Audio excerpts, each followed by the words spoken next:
I moved to a small town a few months ago. I wanted a fresh start after my breakup. I finally settled into my modest apartment on a tree-lined street. The first night, rain poured down outside, heavy and relentless. I felt cozy, but as night deepened, I couldn't shake this uneasy feeling. Then, I heard it. A soft tapping at my window. I thought it was just the tree branches, but a chill ran down my spine.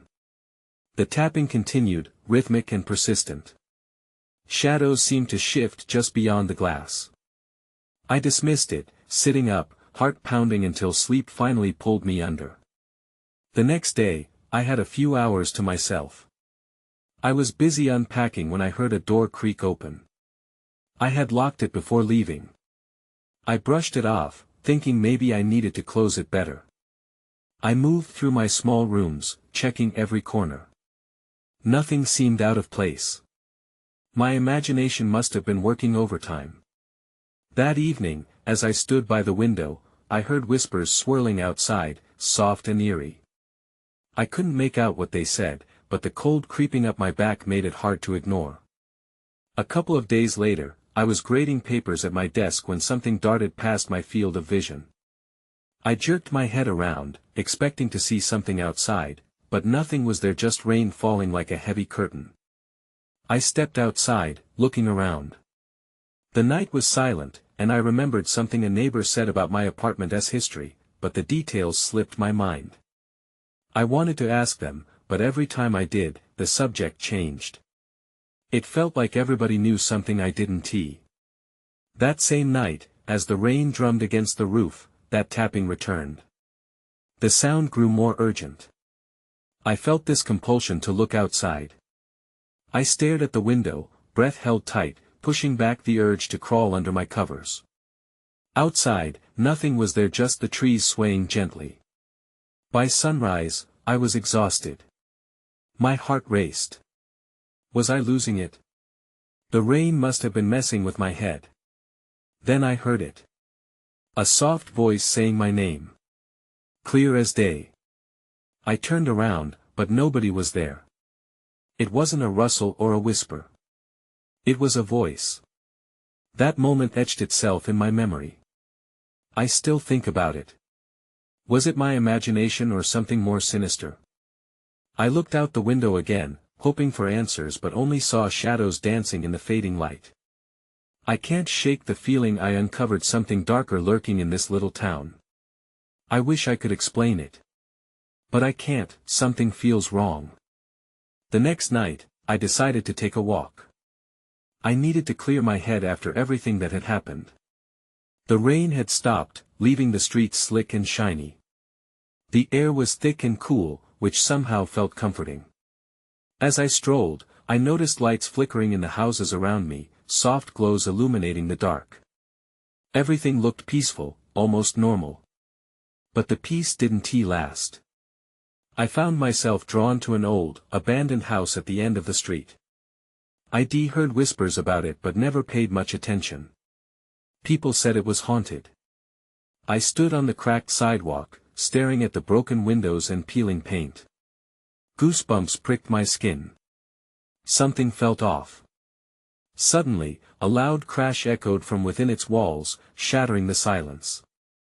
My heart jumped. I took a step back, unsure if I should flee or investigate. Curiosity pushed me forward. I crept closer, straining to listen. After a moment, I heard distinct hushed voices arguing inside, their timbre rising and falling in frustration. I pressed myself against the cold brick wall, peeking through one of the broken windows. What I saw made my stomach drop. In the dim light, I could make out two figures, their silhouettes wavering. One appeared to be pacing while the other stood, arms crossed, looking agitated. I couldn't see their faces, but the energy between them felt charged. It was a scene I should have walked away from, yet I remained frozen, captivated by the tension. Then, without warning, a loud bang reverberated through the house, and the arguing ceased. What was that? I breathed, my voice barely a whisper. Fear crept into my veins. I took a step back, wanting to run but unable to look away. Then, out of the corner of my eye, I spotted movement on the porch. I turned just in time to see someone emerge from the shadows, a gaunt figure cloaked in darkness. My heart began to race. The figure lingered for a moment, scanning the area like a predator searching for prey. Instinct kicked in, and I bolted back down the street. I raced home, my breath coming in short gasps. I fumbled with the keys at my front door, feeling an overwhelming urge to lock myself in. I slammed the door shut, heart pounding in my chest. As I leaned against the door, a thought struck me. Had those voices been real? Or was it another echo of my imagination? I struggled with the idea. It all felt too vivid, too tangible, but maybe my mind was weaving another tale in a town filled with shadows.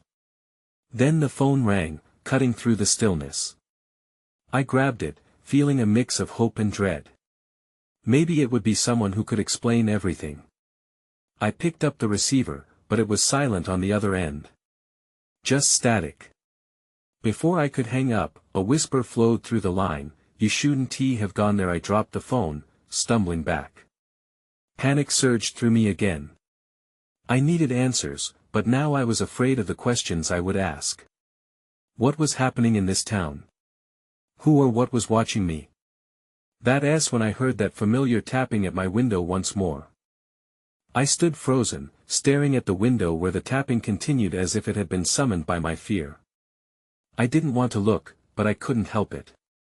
I inched closer, my breath hitching in my throat. My heart raced as I peered through the glass.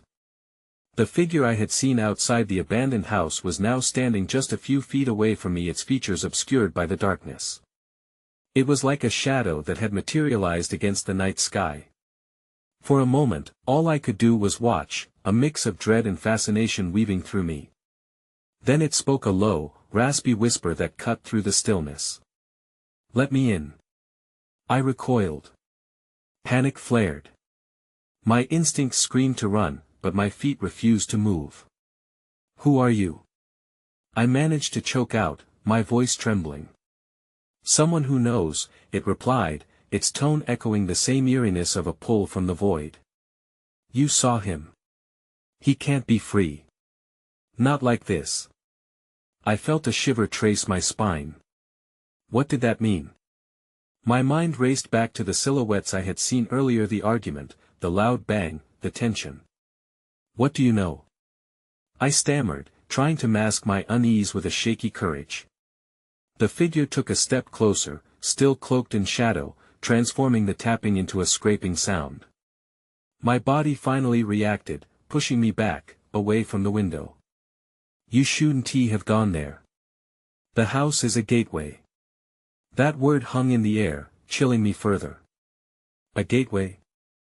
I inhaled sharply, searching for logic in the chaos. A gateway to what? "It's not for you to know. They were fighting for control, and now you're involved. You need to leave this place." I felt my fists clench instinctively, anger mixing with fear. Leave? And do what? Just ignore everything that is happening? "I am warning you." The voice turned commanding, but not threatening. "There is more at stake than you understand." Something in its tone made my pulse quicken. I didn't feel like I was in control here, I felt like I was being toyed with. "Get away from my window!" I yelled, desperation flooding my words. To my surprise, the figure stepped back, the darkness still veiling its face, but a hint of a smile formed, revealing a knowingness that made my stomach churn. "You'll be back. They always come back." Before I could respond, it melted into the shadows, leaving me breathless and alone. I stood at the window, eyes darting around for any sign of movement. The night felt heavier now, every noise amplified in the stillness. My mind raced. What did it mean? What could be controlling the abandoned house? I felt compelled to find answers, but fear held me tight. Maybe it was all a mistake to delve deeper. But then again, I couldn't shake the feeling that this was only the beginning. Suddenly, a loud crash echoed from the direction of the old house, shattering the night. I gasped and instinctively darted toward the front door, heart pounding. Just as I reached for the knob, I heard the door creak overt, the air growing cold around me. I turned slowly. Someone was in the house. I held my breath, staring at the shadow that loomed near the entrance. The air was thick with fear. My heart felt like it was going to burst. I peered into the darkness, praying my eyes were playing tricks on me.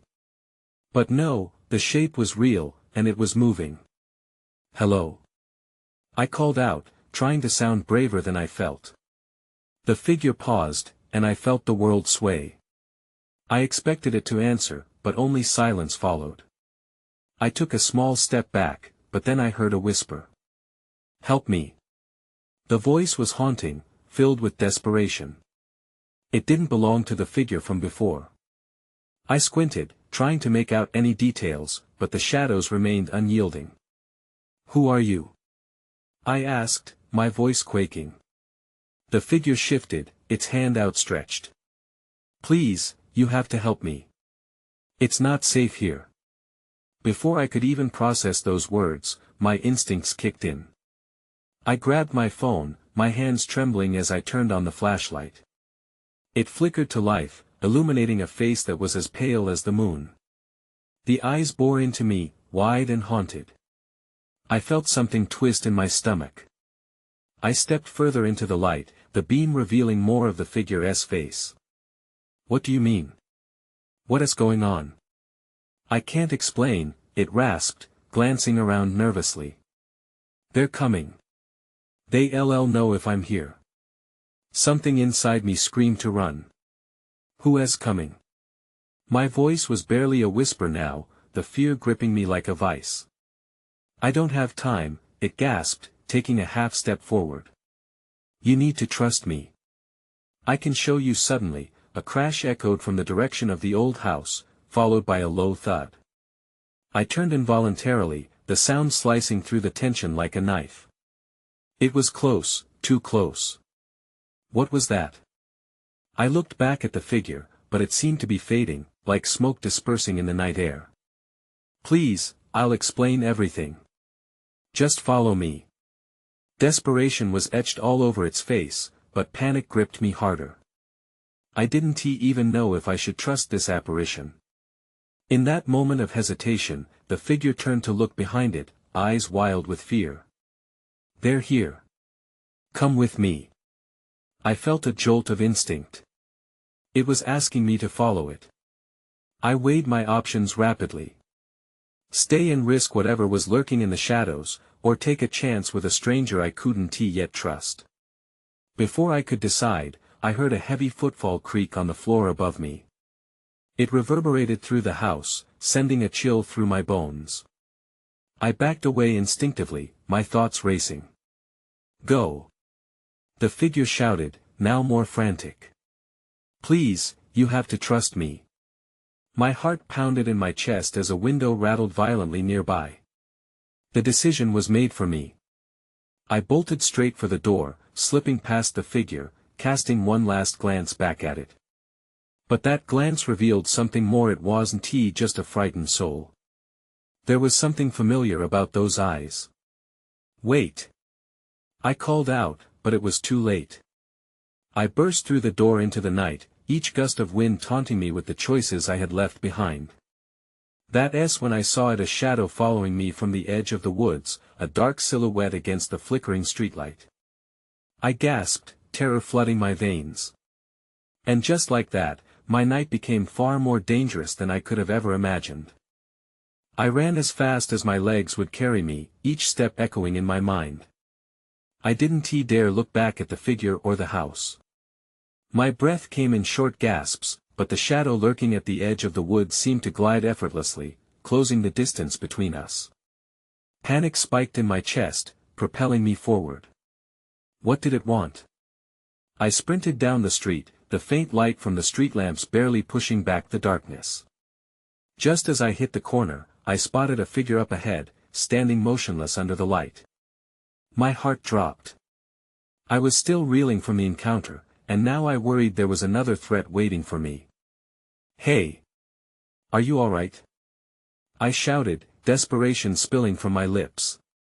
I felt as if the whole world had turned against me. The figure didn't move. I took a step closer, squinting against the darkness. But the streetlight flickered above, casting an erratic glow. Suddenly, the figure stepped forward, arms raised. It's just me. Don't freak out. Relief flooded through me. It was my friend Sarah. I stumbled over my words. Sarah. Thank God. There's something in the woods. You need to get out of here. She interrupted, her face pale. I just heard a scream coming from the old house. My stomach dropped. I was just there. There's something. I don't know what it was. Before I could explain further, the shadows shifted behind Sarah. I felt a surge of dread. Get back. I shouted, pulling her towards me. The looming figure from the woods had detached itself from the darkness and was now advancing. It wasn't just a shadow, it had a shape tall and menacing. Sarah's eyes widened with fear. What is that? I don't know. I stammered, backing away. But the creature didn't follow, it stopped, as if it was waiting for something. Just then, the creature's features became slightly visible in the dim light, revealing not just malice but an oddly familiar face. My blood ran cold.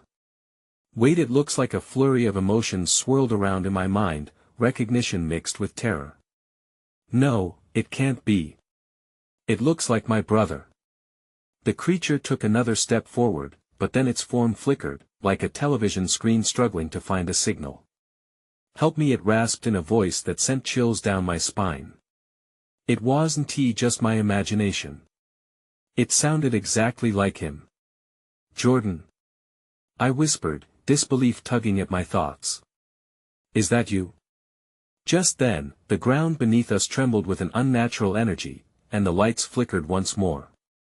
I could see the outlines of more figures gathering behind the initial shadow, their eyes reflecting the street lamp like hungry predators.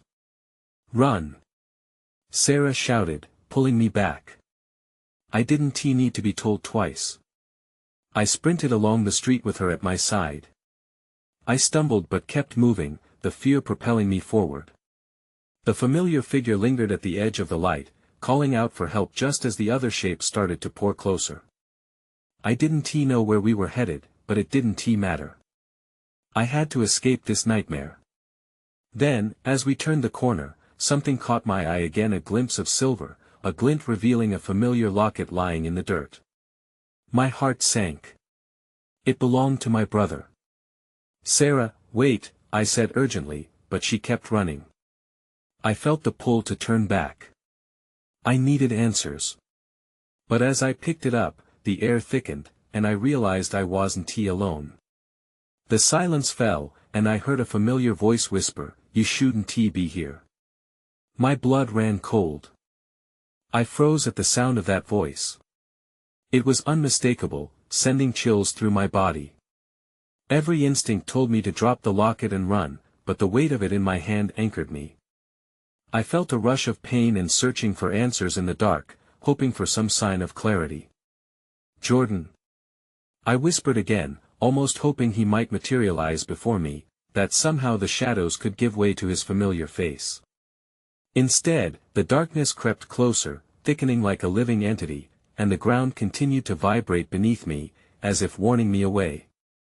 I finally dropped the locket, letting it fall back to the earth. It clinked softly against the pavement, but the clarity that came with its release was short-lived. The whisper transformed into a low deafening roar in my ears, drowning out everything else.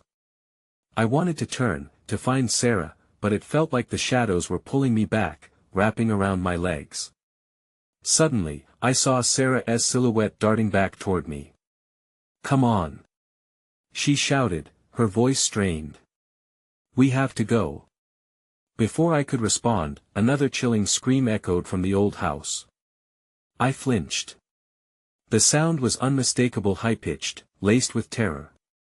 It pierced through me, urging me to move. Run! I finally yelled, forced into action.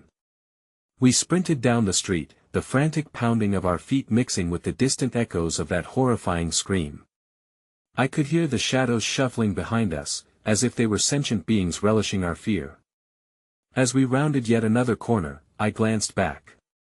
I didn't see the creatures, but I sensed them lingering, watching, waiting. A knot twisted in my stomach. Were they toying with us? We finally reached a narrow alley, and Sarah pulled me in just as we skimmed past another street lamp. What the hell is going on? She panted, her own fear palpable. I don't know. I replied, heart racing. I think it's Jordan. That's what I saw. That's who called for help. But he's gone, Sarah said, trembling as she hugged herself. We saw him go missing months ago. There's no way it could be him out there. I don't know what I saw. My voice cracked as I gripped her arm. But it looked just like him.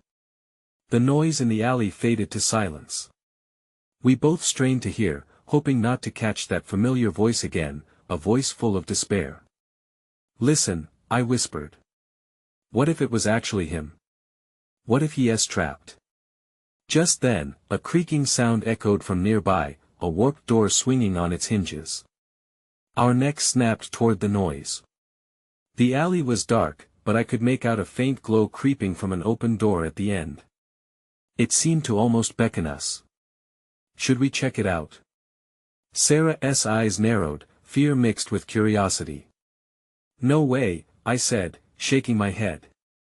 Just before I could finish, the shadows coalesced around us, seemingly molten in the darkness, swirling like ink through water.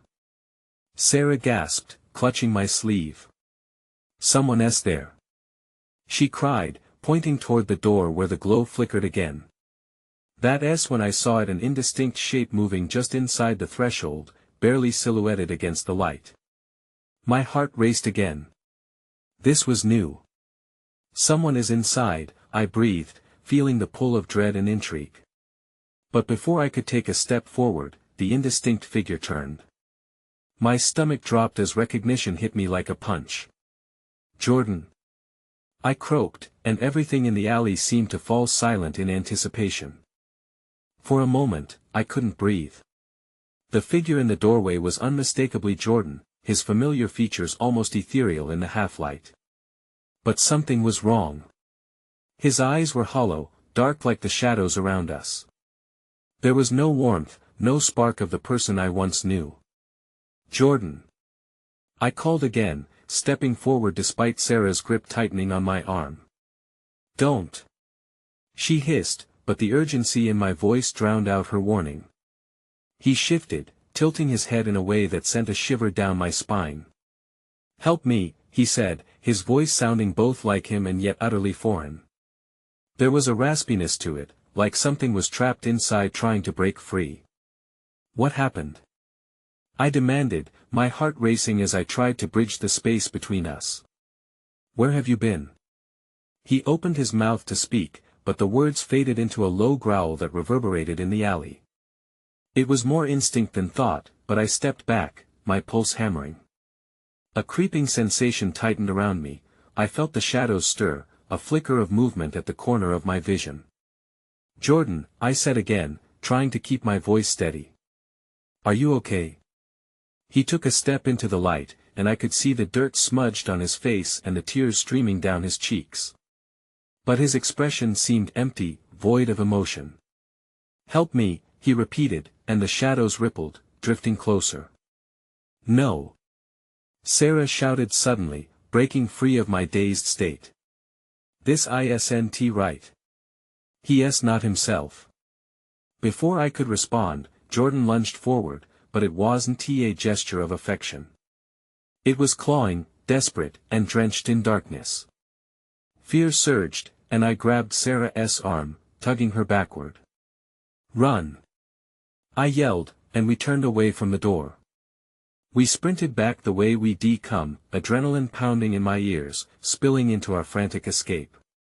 I risked a glance back. Jordan stood at the entrance, shadows swirling around him like smoke, a look of insatiable hunger on his face. What was that? Sarah was panting beside me, her breath coming in ragged gasps. I don't know.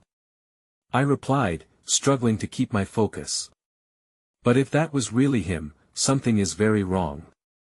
Just ahead, there was a flicker of light in another alley, and without realizing it, I started toward it. Where are you going? Sarah cried. We need to get away.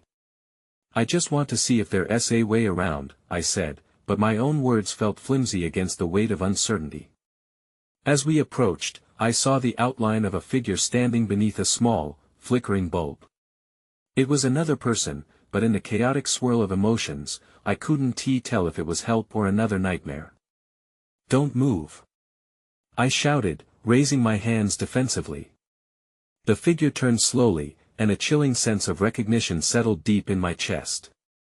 This time, it wasn't Jordan. Before I could fully comprehend, the figure stepped into the light, revealing a familiar face twisted in anger. Why did you leave me?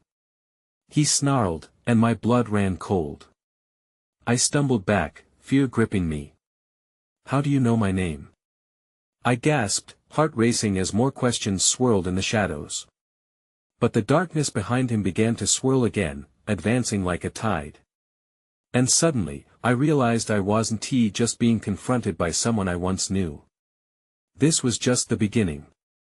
I pressed my back against the cold, rough brick wall, trying to steady my racing heart. The figure before me was impossible to ignore, his anger boiling beneath the surface. I couldn't shake the feeling that this was a bad dream, one I desperately wanted to wake up from. What do you want? I managed to stammer, inching away from him and toward the alley's mouth, my breath hitching. Why did you abandon me? He repeated, his voice low and charged, like a storm ready to break. You promised you'd always have my back. I hesitated, memories flooding back. The nights we spent talking, plotting against our own doubts, and then how everything went dark. I hadn't abandoned him, I thought he'd been lost for good. I tried to find you. Sarah gripped my arm harder as she scanned the edges of the alley, her wide eyes filled with fear.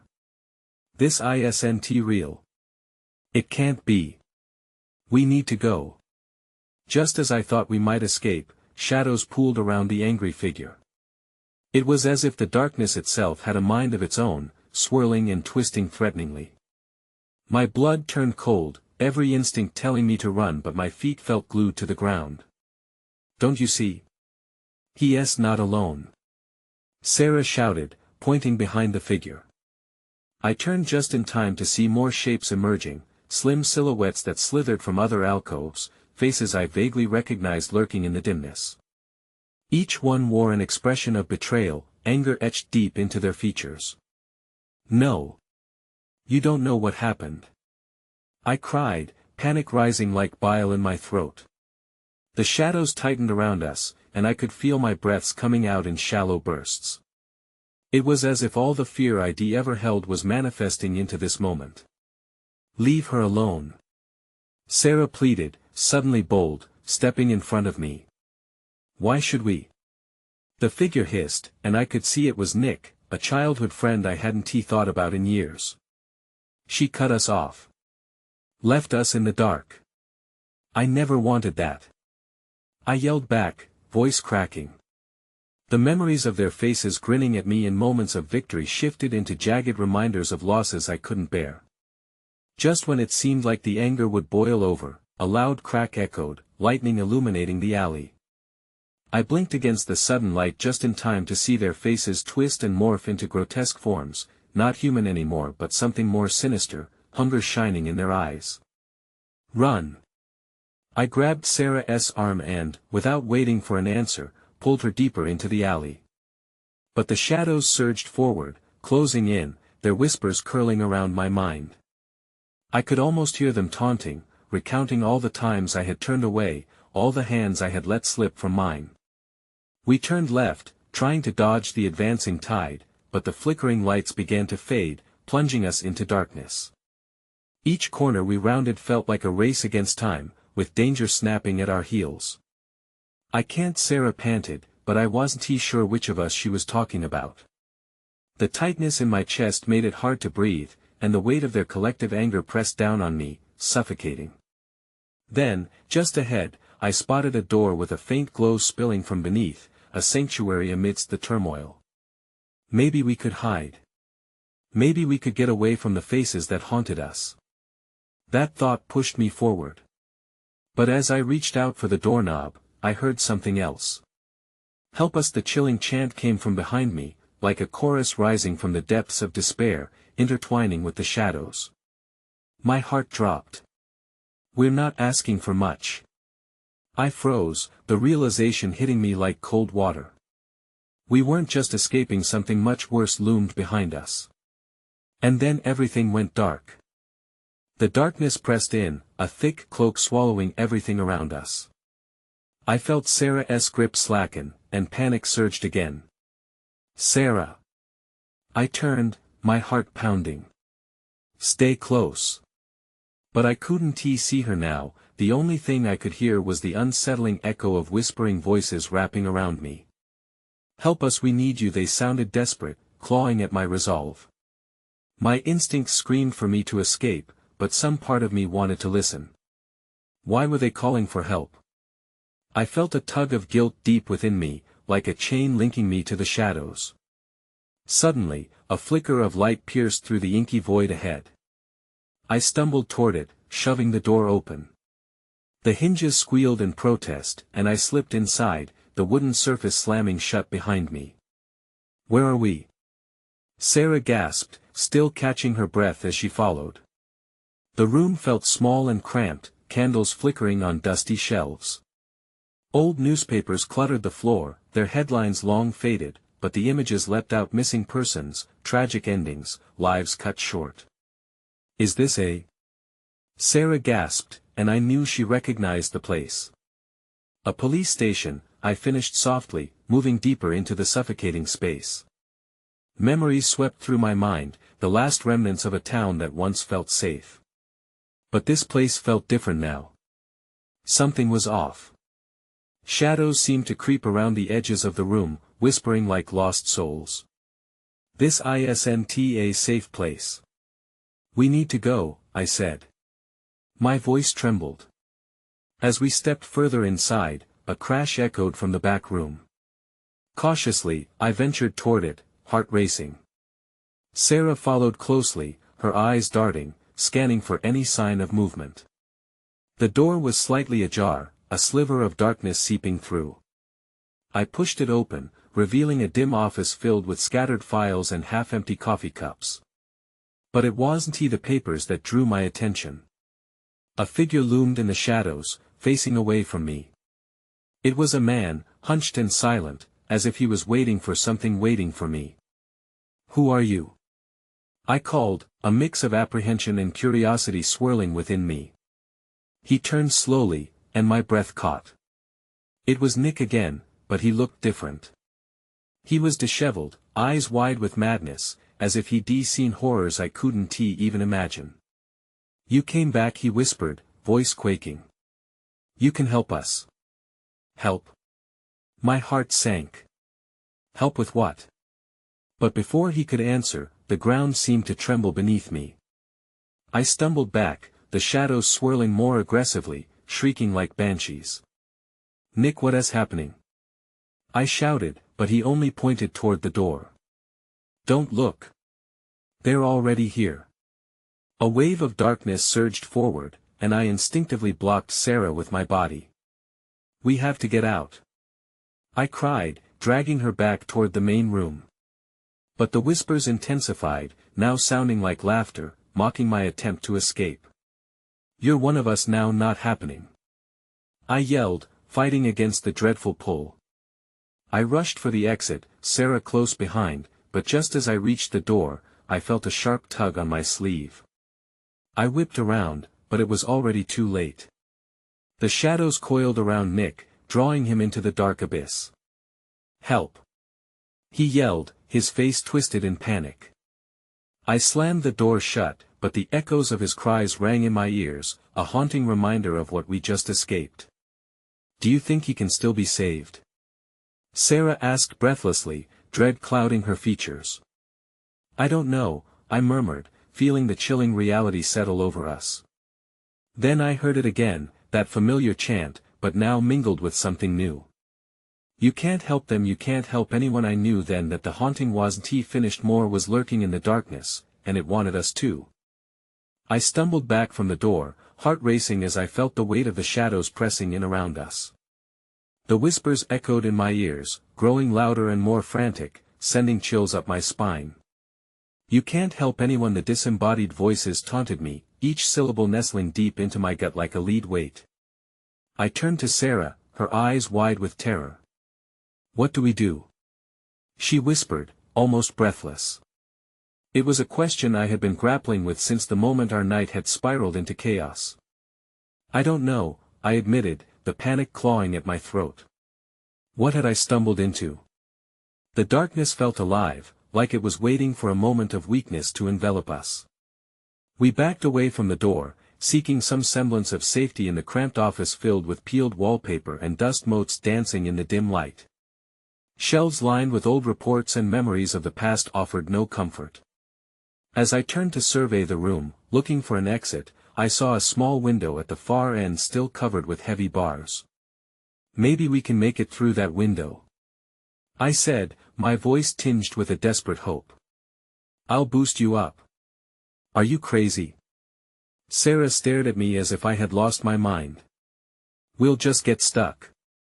We have to try something. The shadows thudded ominously against the door behind us, as if the very air had thickened with anticipation. Just then, a loud crash resonated from outside the room, shaking the entire structure. Reflexively, I took a step backward, colliding with a filing cabinet that rattled in response. As I steadied myself, I understood, the house wasn't just an empty shell, it felt alive, aware. I shivered at the thought. Help us, the whisper cut through the cacophony of our fears, unique in its haunting familiarity. The voice, soft yet suffused with an undercurrent of desperation, echoed around me. It was there, almost tangible.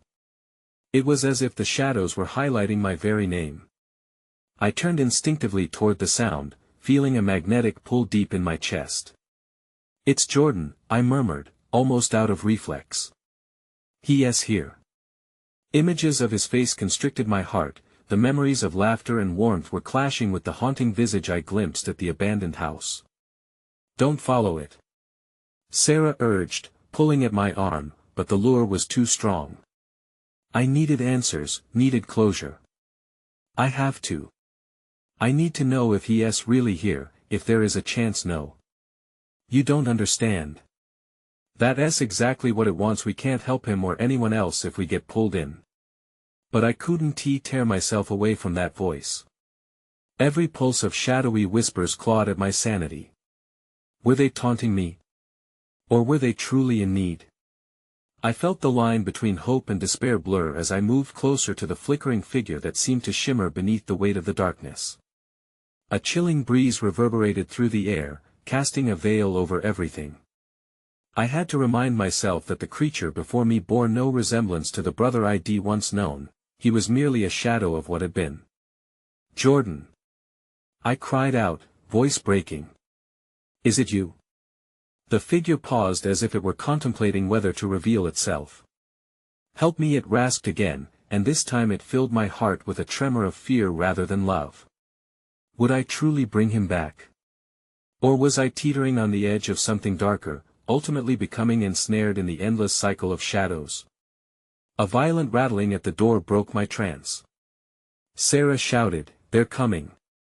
We have to go now." It was now or never. I glanced back momentarily, hesitant.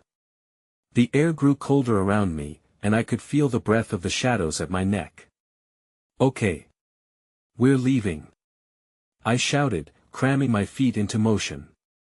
We rushed across the creaking floor and headed straight for the front door, the only barrier left between us and whatever awaited outside. The doorknob squeaked under my frantic grasp, my heart thrumming in my ears. Another violent crash near the door made the frame shudder, the darkness surged like a tsunami, their whispers interchanging with frantic screams. I caught sight of dark images swirling. At the edges of the room, faces twisted in despair, their grasping hands reaching out. Just then, I pivoted to face Sarah. "Are you with me?" I asked. "Always," she replied, determination lining her voice. We nodded to one another, locking in our resolve. I flung the door open wide, spilling into the murky night filled with an unsettling quiet. For a moment, I thought we'd escaped. I couldn't hear the voices that drove fear into my heart, not for a fleeting second. But as the door slammed shut behind us, I turned back to find shadowy tendrils spilling from the crack, wrapping around the doorknob like searching fingers. "We need to run," I yelled again, pulling Sarah toward the street. Together we fled into the night, blinded by fear but fueled by desperation.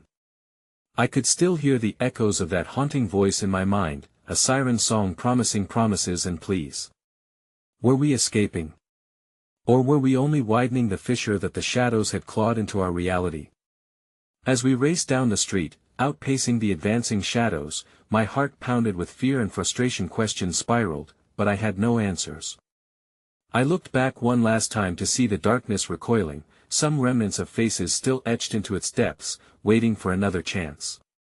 Hope and dread twisted within, leaving me with a disconcerting truth: this was far from over.